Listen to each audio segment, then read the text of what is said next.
tunakwenda kumalizia mwezi wa 7 kuingia mwezi mwingine. Kwa hiyo nikuulize tu swali wewe mtazamaji wa Gift Online TV, ni kitu gani ambacho kwenye malengo yako ama mipango yako ambayo tayari umefikia hatua fulani ama bado hujafikia, lakini nikutie moyo, endelea kupambana ili uhakikishe unatimiza malengo yako kwenye mwaka huu 2026. Kwenye kipindi chetu cha Live Theater siku hii ya leo tunakwenda kuzungumzia madhara ya kutokutumia bima kwenye chombo chako cha moto, aidha ni gari ama pikipiki. Kwa hiyo tuko na mtaalamu hapa, atakwenda kuzungumza kwa undani zaidi ili wewe mmiliki wa chombo cha moto ufahamu, lakini wewe pia mwenye matarajio ama matamanio ya kumiliki chombo cha moto uweze kufahamu bima ina nafasi gani kwenye chombo chako cha moto, ina umuhimu gani, ina faida gani, lakini pia madhara ndo haya ambayo tunazungumza kwa siku hii ya leo. Basi endelea kusubscribe, kushare, kulike pamoja na kucomment ili uzidi kupata mengi mazuri kutoka hapa Gift Online TV. Karibu sana. Asante sana ndugu mtangazaji. Ndio. Kwa majina naitwa Sergeant Samora Jonathan. Ndio. Natokea kitengo cha usalama barabarani, elimu kwa umma, mkoa wa Kilimanjaro. Asante sana. Tunapenda kuzungumzia kuhusiana na madhara ya kutokutumia bima kwenye chombo cha moto, aidha ni gari ama pikipiki. Tungependa kwanza kufahamu nini maana ya bima. Asante sana. Bima ni makubaliano kati ya mmiliki wa chombo cha moto Ndio. Pamoja na kampuni ya bima kwamba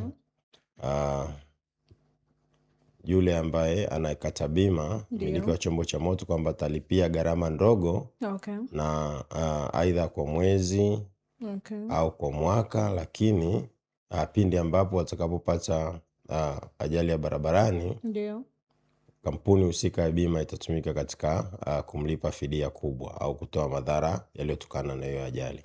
Ningependa kufahamu kuna aina ngapi za bima? Zipo aina kuu mbili za bima. Kuna bima tunasema bima ya lawama au tunasema third party insurance. Ndio. Pamoja na bima kubwa.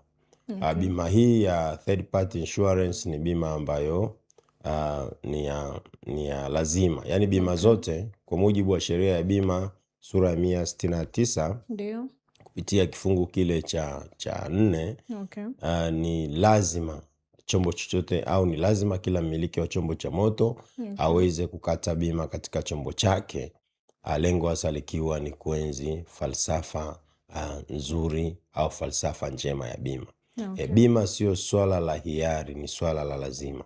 Kwa hiyo aina kuu mbili hizo za bima, tuna bima ambayo tunasema bima ya lawama au third party insurance, ambayo bima hii inatumika katika kumfidia yule mtu wa tatu aliyopata ajali za barabarani. Mtu wa tatu. Na bima aina ya pili ni bima kubwa au tunasema comprehensive insurance. Comprehensive insurance au mabima kubwa, pindi ambapo changamoto yote ajali itakapotokea, basi bima ile inawafidia wale wote, ule upande wa mmiliki wa chombo cha moto, ule upande wa dereva pamoja na upande yule wa mtu wa tatu ambaye aliyesababishiwa madhara kutokana na ajali ile. Sawa, ningependa tunazungumzia madhara kutokutumia kwenye chombo cha moto ambacho ni pikipiki, lakini pia ni kuhusiana na magari. Ningependa kufahamu, je, bima ya gari na pikipiki ni sawa ama zina tofauti, na utofauti huo kwa nini zina utofauti? Bima kati ya gari na pikipiki vyote ni vyombo vya moto. Kwa kama vyote ni vyombo vya moto, kuna bima kulingana na aina ya chombo. Nilikuwa nazungumzia kama ni pikipiki, basi mmiliki wa chombo cha moto atapigiwa hesabu ya kukata bima kulingana na aina ya chombo cha moto anachokimiliki. Kama ni gari vile vile mmiliki atapigiwa mahesabu na kampuni ya bima kujua kwamba atakata shingapi katika bima ile, lengo hasa likiwa ni kuweka uwiano, yani uweze kujulikana ya kwamba kama ni pikipiki atatozwa gharama zake, na vile vile kama ni gari tunaona kama ni magari mengi sana katika hii bima ya daraja la 3 inakuwa ni 1,18,000. Kwa hiyo gharama ziwezi kuwa sawa. Sawa, ningependa kufahamu pia, je, hiyo bima ni kwa mwezi, kwa wiki, kwa siku ama kwa mwaka? Inategemea sasa wewe mwenyewe utataka vipi, wewe ambaye ni mmiliki wa chombo cha moto, kwa sababu ziko bima mpaka za mwezi mmoja na bima za mwaka mmoja. Kwa hiyo inategemea wewe mwenyewe kwamba utapenda bima ya namna gani. Sawa, turudi sasa kwenye madhara. Ni yapi madhara ya kutokutumia chombo cha moto bila kuwa na bima? Kwanza kabisa Madhara ni pamoja na kwamba pindi ambapo ajali ya barabarani itakapotokea, Ndio. yule ambaye aliyosababishiwa ajali kama chombo cha moto hakina bima hawezi kuwa na sifa za kulipwa na bima. Hilo la kwanza. Madhara ya kutokuwa na bima ni kwamba dereva ama mmiliki anakuzingatia sheria kama ambavyo sheria imeelekeza. Sheria ya bima nayo ni makosa. Kwa kama ni makosa basi nayo ni madhara, yani ni madhara kutokufuata sheria. Kwa hiyo madhara ni pamoja nayo. Ningependa kufahamu wewe sasa ukiwa kama ni askari, pale unapomsimamisha dereva yupo na chombo cha moto, let's say tuzungumzie gari.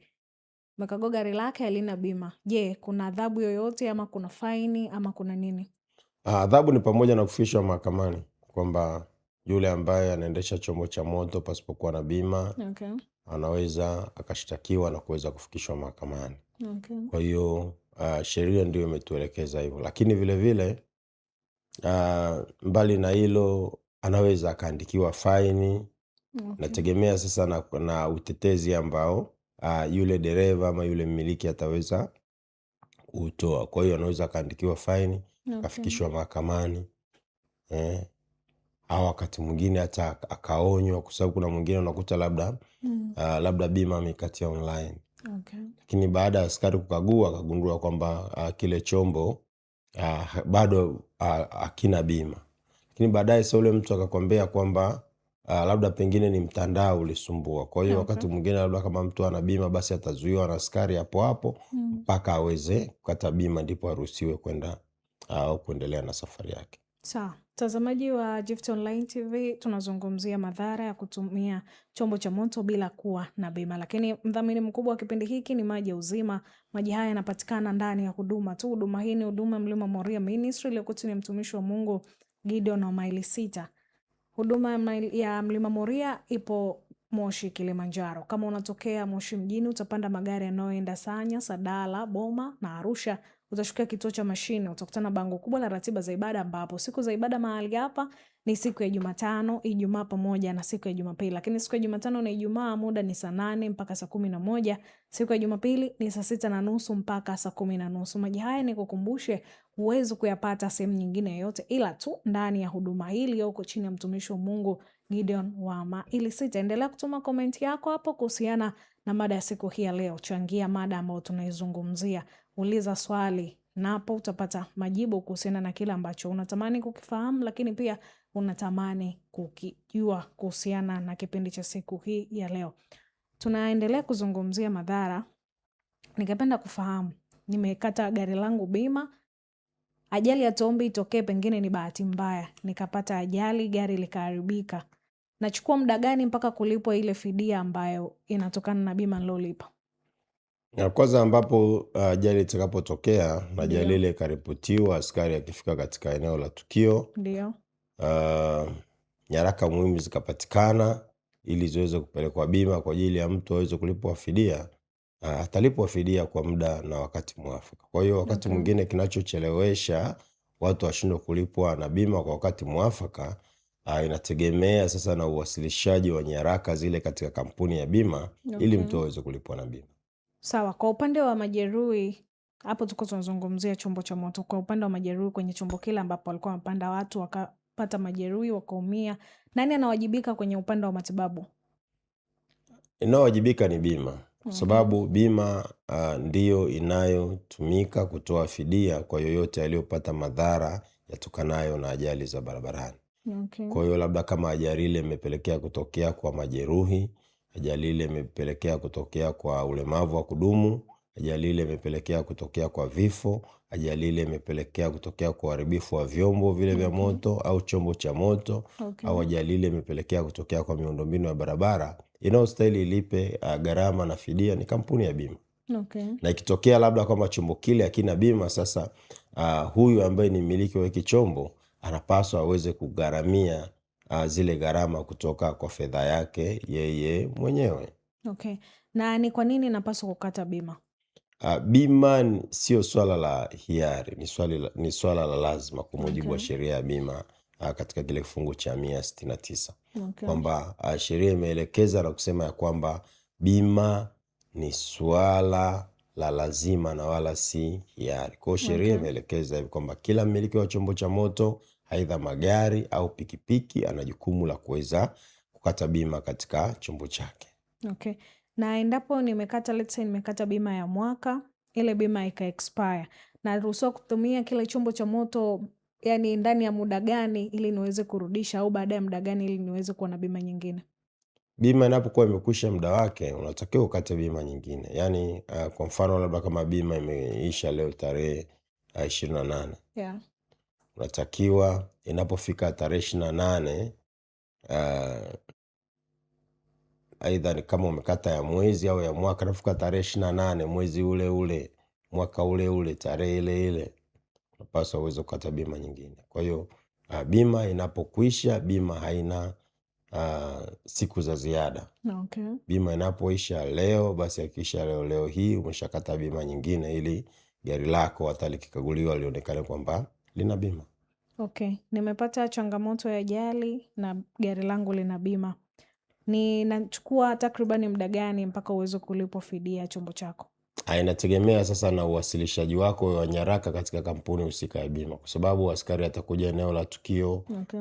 Atachora ramani, atapata nyaraka muhimu za yale magari yote yaliyohusika katika ajali. Okay. Atakuita wewe, atakwambia upeleke nyaraka zile katika kampuni husika ya bima. Okay. Kwa namna ambavyo nyaraka muhimu zitapatikana kwa ajili ya kupeleka katika kampuni ya bima, ukizipata kwa wakati, ndipo kampuni ya bima husika wanakulipa kwa wakati. Kuna ile ajali inatokea mwenzako amekugonga lakini hakusimama, amekimbia, pale unafanyaje? Sasa ikitokea kwamba gari imekugonga na ikusimama ikakimbia na huijui, yeah. Na ukizingatia sasa, hapo inategemea na aina ya kampuni, aina ya bima ambayo umeikata. Okay. Kama ni bima kubwa inaweza kukufidia, lakini kama ni bima ambayo tunasema ni hizi bima za lawama au third party insurance, okay, sidhani kama unaweza kulipwa fidia na gari ambayo hujaitambua. Okay, sasa uoni hapo ni makosa, wanaumia wale ambao wamekata bima afu wanashindwa kusaidiwa? Sasa hapo kwanza, bima nimekwambia bima ziko za aina mbili. Wewe mwenyewe utachagua. Kuna hii bima ambayo tunasema third party insurance, au bima ya lawama. Bima hii ni kwamba inatumika kumfidia yule mtu wa tatu uliomletea madhara. Hilo la kwanza. Lakini kuna bima kubwa. Sasa bima kubwa inategemea kwamba namna ambavyo utakavyolithaminisha gari lako. Na hii kidogo bei yake inakuwa imechangamka. Kwa hiyo kama umekata bima kubwa, na ikatokea labda umepata changamoto ya ajali, kwa sababu nimezungumzia ni kusema kwamba bima kubwa inalipa pande zote. Inalipa huyu mtu wa tatu uliomletea madhara, na vile vile inamlipa huyu ambaye ni wewe mmiliki au dereva kama amepata madhara. Kwa bima ile inalipa fidia zote kwa ujumla. Lakini hii bima nyingine, bima ya lawama, inafidia upande mmoja, ndio maana ikaitwa bima ya lawama. Yaani upande mmoja, ule ambao ulioletea madhara, ambao tunasema ni mtu wa tatu, anafidiwa, lakini wewe ambaye uliosababisha ajali au wewe mmiliki huwezi kufidiwa. Okay, sawa. Mimi ni mmiliki na chombo changu cha moto, lakini pengine nina uwezo ama sina uwezo wa kupeleka chombo changu kiwe kwenye mfumo wa bima. Kuna ulazima gani wa kumiliki bima wakati mimi dereva niko timamu, nimesoma driving, nina leseni na kila kitu? Unajua nchi inaongozwa kwa sheria. Yeah. Kuna sheria mbalimbali zimetungwa. Kwa hiyo sheria ndio inayotuongoza kwamba chombo cha moto ni lazima kiweze kuwa na bima. Yaani bima ni swala la lazima, sio swala la hiari. Kwa hiyo kama hutaki kukata bima, basi usitumie chombo cha moto au usimiliki chombo cha moto. Au chombo chako cha moto ukipaki mpaka ambapo utakapokuwa na uwezo wa kukata bima, na bima ni swala la lazima wala sio swala la hiari. Okay, sawa. Nini maoni yako kwa vijana wa bodaboda? Maoni yangu ni kwamba kwa watumiaji au wamiliki wote wa vyombo vya moto, hususani madereva, ndio hususani wamiliki, kwa sababu hapa kuna dereva pamoja na mmiliki. Okay. Dereva aweze kufanya ukaguzi wa chombo chake katika mifumo hii ya kuangalia kwamba kile chombo kina bima. Okay. Kwa sababu dereva anatakiwa akague chombo chake kabla ya safari, ili kujua kwamba chombo kile kina nyaraka muhimu ikiwemo bima. Lakini huyu mmiliki naye ana jukumu la kuweza kuhakikisha kwamba anakata bima katika chombo chake. Kama basi umeshindwa kukata hata hii bima kubwa, kata hata hii bima ya lawama, bima ya mtu wa tatu. Na kingine tena ni kwamba madereva pamoja na wamiliki watambue ya kwamba ni kosa kuendesha chombo cha moto pasipokuwa na bima, na vile vile ni kosa kumruhusu au kuruhusu gari lako au pikipiki yako itumike barabarani pasipokuwa na bima. Mimi nafikiri tuwe na ile dhana ya utii wa sheria bila shuruti. Tukate bima katika vyombo vyetu, sababu bima ina umuhimu mkubwa sana. Pindi ambapo ajali itakapotokea ni kwamba bima inatumika katika kulipa fidia au kufidia yale madhara yatokanayo na ajali. Kwa hiyo tutii sheria bila shuruti, wanajamii wawe ni sehemu ya kuzingatia na kufuata sheria za usalama barabarani. Sawa, nikupe shukrani sana kwa kuzidi kutoa elimu. Naamini watazamaji wa Gift Online TV wamepokea mengi, wamesikia mengi. Kwa yule ambaye hana bima, basi atachukua hatua ya kukata bima ili kuhakikisha anafuata sheria na utaratibu uliowekwa. Shukrani. Mtazamaji wa Gift Online TV, tumefika tamati kwa siku hii. Leo tulikuwa tunazungumzia madhara ya kutokutumia bima kwenye chombo chako cha moto, aidha ni gari ama pikipiki. Endelea kusubscribe, kushare, kulike pamoja na kucomment ili uzidi kupata taarifa mbalimbali za kijamii, za kiburudani, lakini pia taarifa za kimichezo. Mimi ni Esther Mamkwe, nikutakia wakati mwema. Asante.